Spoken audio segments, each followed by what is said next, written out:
તો આજે આપણે બનાવીશું ડુંગળી બટેકાનું શાક। તેના માટે ગેસ ઓન કરી અને તેલ ગરમ કરવા મૂકીશું। 3 પાવડા કુકરમાં આપણે તેલ નાખીશું।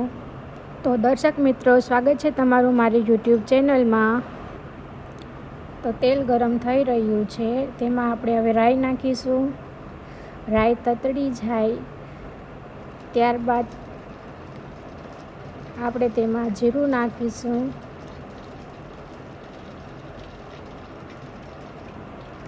જીરું બ્રાઉન થઈ જાય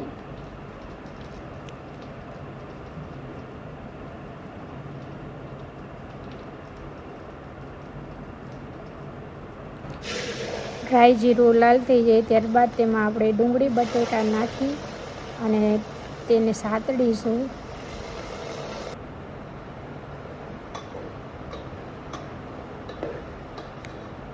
સતત તેને ડુંગળી બટેકાને તેલમાં સાતડવાના છે। ત્યારબાદ તેમાં હળદર નાખીને તેને સાતડવાનું તેલમાં, ત્યાંથી હળદરનો કાચો સ્વાદ ના આવે શાકમાં।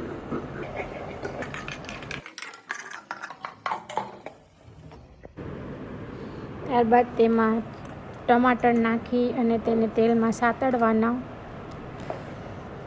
ત્યારબાદ તેમાં સ્વાદ અનુસાર નમક નાખી અને તેને તેલમાં સાતડવાનું।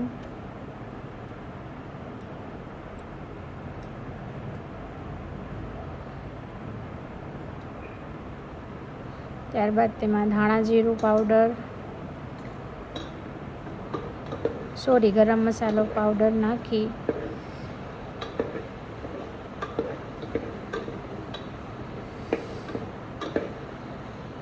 તેને સાતડવાનું।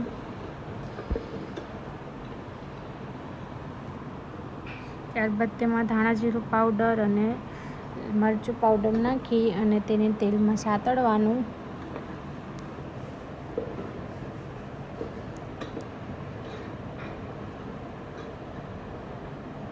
તેમાં 1 થી 1.5 ગ્લાસ પાણી નાખી અને કુકરનું ઢાંકણ બંધ કરીને 3 થી 4 વિસલ થવા દેવાની।